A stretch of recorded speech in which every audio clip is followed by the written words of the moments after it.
Hello friends, मी आहे निकिता. माझ्या चॅनलला सबस्क्राईब केलं नसेल तर सबस्क्राईब करा आणि सपोर्ट करा. चला तर आजची बघूया रेसिपी. आज आपण करणार आहोत इथे भरली कारली. त्यासाठी मी साहित्य घेतलं आहे. सगळ्यात आधी शेंगदाण्याचं कूट, ओलं नारळ, कांदा, हिंग. इथं मी चिंच आणि गूळ पाण्यात टाकून ठेवलं आहे, मीठ आणि काही आपले घरगुती मसाले. चला तर रेसिपी बघूया आपण. हे जे कारले आहे मी आधी बॉईल करून घेतले आहे गरम पाण्यात 10 मिनटं. त्यानंतर कढईत घेतलेलं आहे तेल. आपण आता इथे आपला मसाला तयार करू. इथे मी शेंगदाण्याचं कूट आणि ओला नारळ समप्रमाणात घेतलं आहे.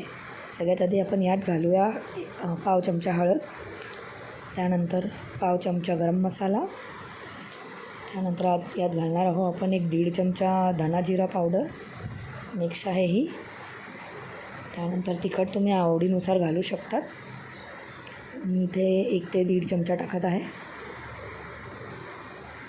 आता आपण यात घालणार आहोत चवीनुसार मीठ.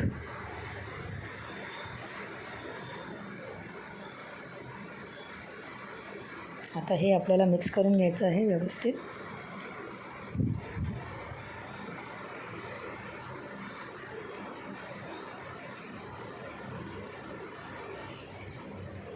हे व्यवस्थित आता मिक्स झालेलं आहे, बघू शकता. आता आपल्याला हे जे कारले आहे ते जवळजवळ 50 ते 60% आपल्याला कुक करून घ्यायचे आहेत, की त्याच्यामुळे कडूपणा बिलकुलही निघून जातो यातला. आणि लहान मुलं देखील हे आवडीने खातात, बघू शकता तुम्ही इथे. आणि भाजी व्हायला जास्त वेळ पण नाही लागत, 10 मिनटात भाजी होऊन जाते. आता हा मसाला आपल्याला यात भरायचा आहे. तर हे कारलं ओपन करून यात आपण हा मसाला भरून घ्यायचा आहे.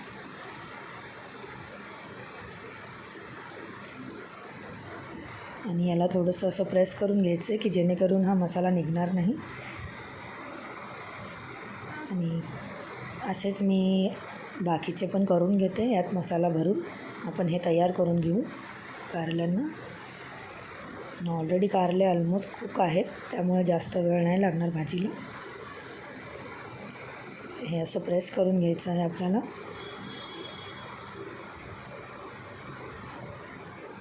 अशा रीतीने सगळे आपण भरून घेऊ. आता आपल्याला कढईमध्ये तेल गरम करून घ्यायचं आहे. यात मी घालत आहे थोडंसं चिमूटभर हिंग. हिंग थोडंसं गरम झालं की आपल्याला यात घालायचं आहे मोहरी, 1 छोटा चमचा. मोहरी थोडी तडतडली की यात आपण घालणार आहोत पाव चमचा जिरं,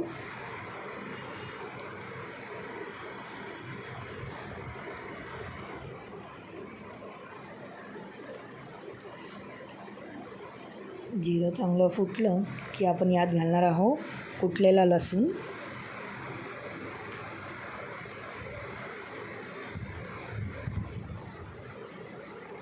आता लसूण चांगला थोडा फ्राय करून घ्यायचा आहे तेलामध्ये.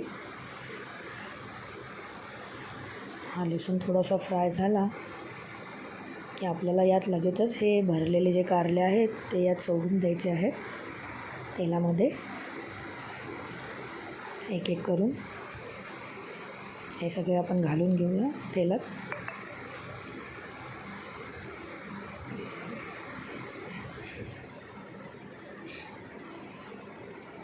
अशा प्रकारे आपण हे सगळे घालून याला एकदा मिक्स करून घ्यायचं आहे व्यवस्थित.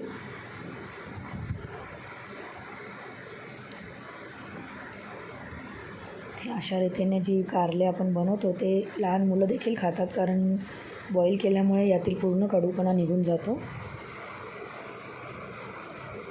हा उरलेला जो मसाला आहे हा पण आपण यात घालून घेऊया.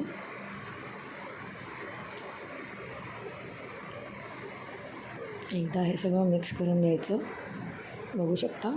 आता यामध्ये मी घालत आहे गूळ आणि चिंच याचं पाणी. चिंच चांगली मॅश करून गाळून ते पाणी आपल्याला यात घालायचं आहे. याच्याने आंबट गोड चव येते छान कारल्याला. आणि मुलं देखील हे आवडीने खातात. मुलांना हे कळतच नाही की ही कारल्याची भाजी आहे. अशा रीतीने तुम्ही मुलांना कारले खाऊ घालू शकता. बघू शकता तुम्ही इथे. आता आपल्याला यामध्ये थोडीशी कोथिंबीर घालायची आहे.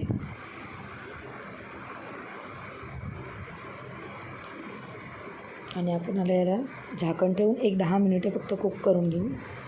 बघू शकता तुम्ही हे ऑलरेडी कुक झालेलं आहे. एकदा आपण मिक्स करून घेऊ. आणि जर तुम्हाला थोडं पाणी घालायचं असेल तर तुम्ही थोडंसं पाणी टाकून लसलशीत भाजी देखील करू शकता.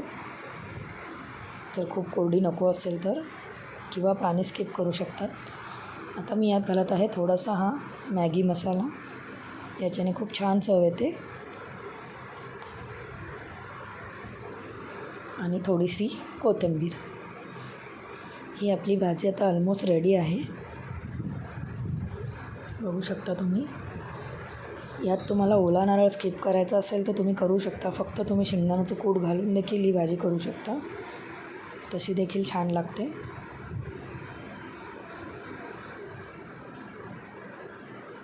ही भाजी आपली आता झालेली आहे. आपण आता सर्व करून घेऊ. हे मी माझ्या 9 वर्षाच्या मुलासाठी ताट वाढलेलं आहे. तो खूप आवडीने खातो ही भाजी. बघू शकता तुम्ही. चॅनलला सबस्क्राईब करा, लाईक आणि शेअर करा, कमेंट करा. थँक्यू.